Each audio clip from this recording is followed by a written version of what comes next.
Hello. So, today's project.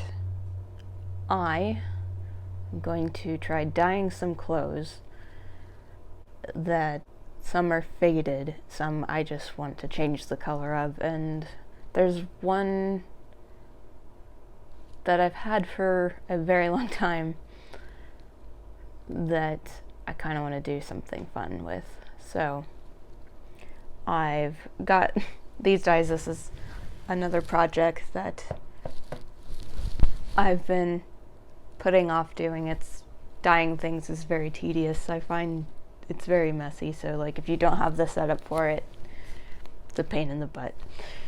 I've got Rit dye. I got some color fixative because if you've ever had any experience with dyeing things, it's very upsetting if you put one of those items in the wash with your other things and you forget about it. It likes to share. Dyed clothes like to share. So, what my plan is, I've actually had this one bottle for a long time. I'm not joking. I've been putting this off. So, I have some red that I want to mix with a purple to kind of bring up warmer purple red. I have black because there's one item that I've owned for many years and I adore it, but it's so faded and it's even got some spots where it's kind of lost its color. You see that on camera. I've owned this, wanting to do this for a very long time. Like, you can tell the weird plastic has turned yellow. Yeah. So this first item, this is a shirt I got from ASOS. It's cotton linen and it's a green sage color, which I find washes me out, so I wanted to dye it red.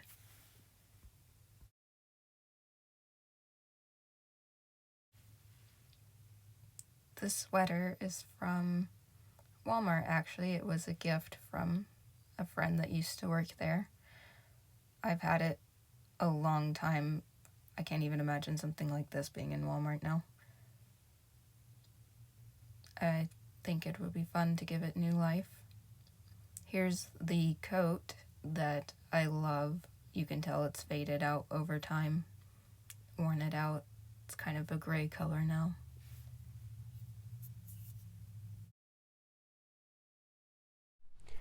Okay, move some stuff to the side because you don't want dye splashing on anything in the kitchen. I'm going to do the first two items on the stove. The jacket is not going to fit on anything like that. Even the sweater's a little too big for that.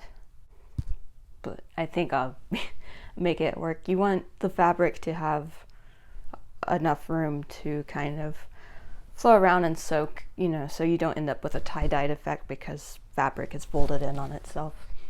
So I'm going to read the instructions again real quick because I've already read them several times, but I don't trust myself, so it's always better to just read and reread.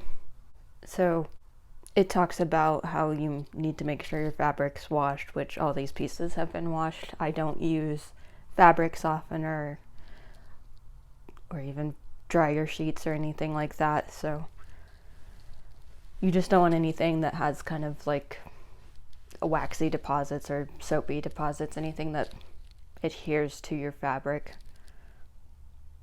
Otherwise they'll get in the way of your dye.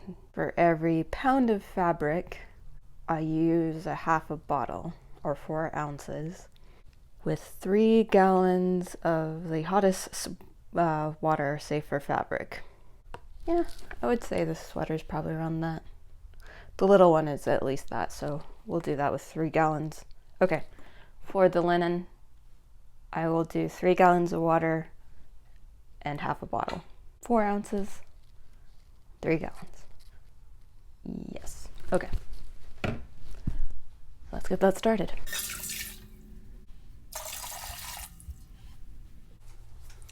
Okay, water hasn't quite heated up, but I did forget you're supposed to add salt for linen and cotton. This is a mix, so I'll go ahead and do that.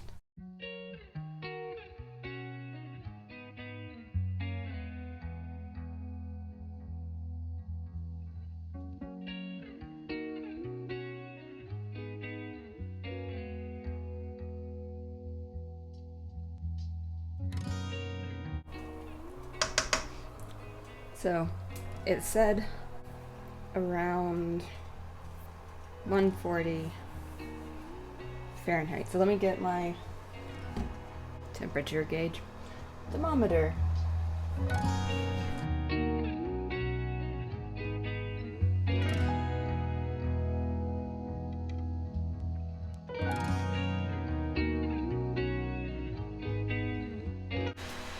Gloves.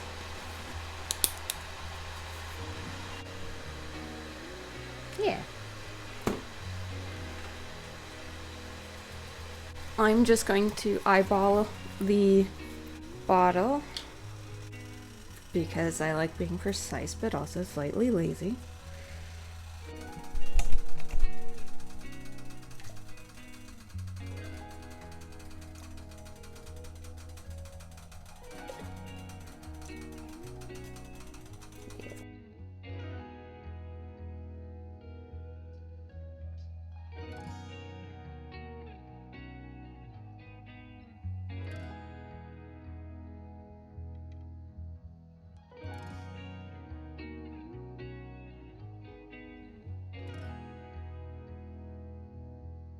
So nice. Now you get to stir it and mix it for a very long time.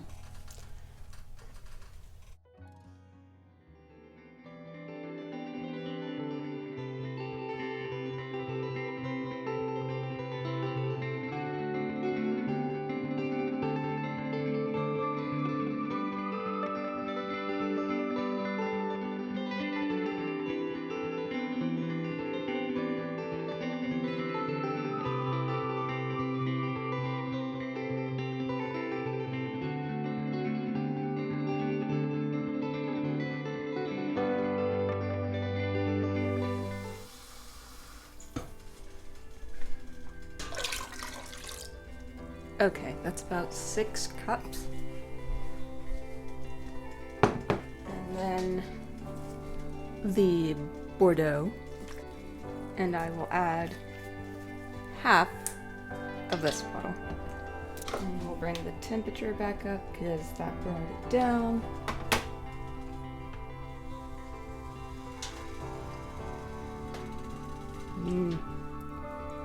Forbidden grape juice. And I forgot to finish my tea. Does anyone else do that when you get into a project?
Final thoughts.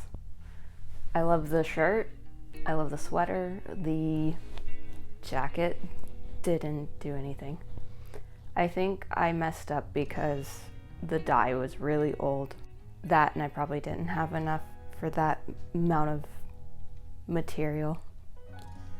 Let's take a look.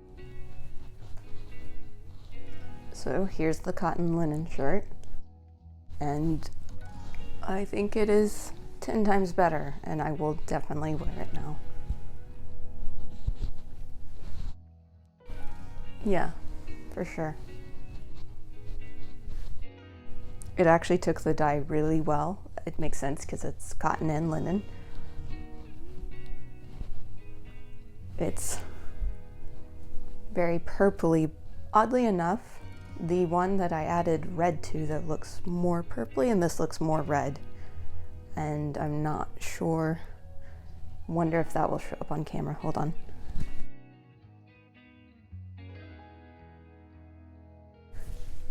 Yeah. I think this has more red tones. Something about this fabric, even though I added the red dye to it.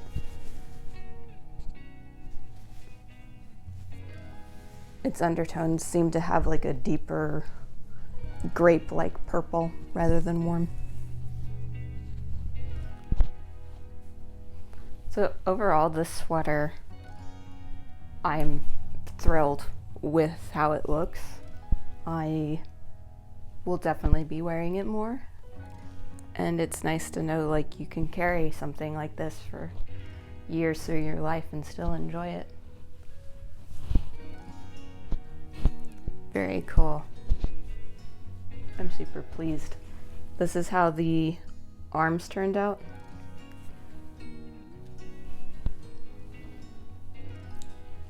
I can tell that the color of this being like a really dark grape type color, it's no wonder the jacket didn't turn out. But I would like to redo it at some point. Just, it's a lot of work to fill up a tub of dye like that and then try to ladle it out. So here's the hoodie, like I said, basically the same, like nothing happened to it, which is crazy because I thought it would have some slight difference. It does not. Let me see if I can, yep. It's weird little bleach spots down at the bottom. I don't know what happened to them or how I even came close to bleach and wearing something like this. Who's to say? Anyway, thank you, and join me for a new project in the future. I think I will do some sewing projects next. I hope to see you there, and I hope you have a lovely day.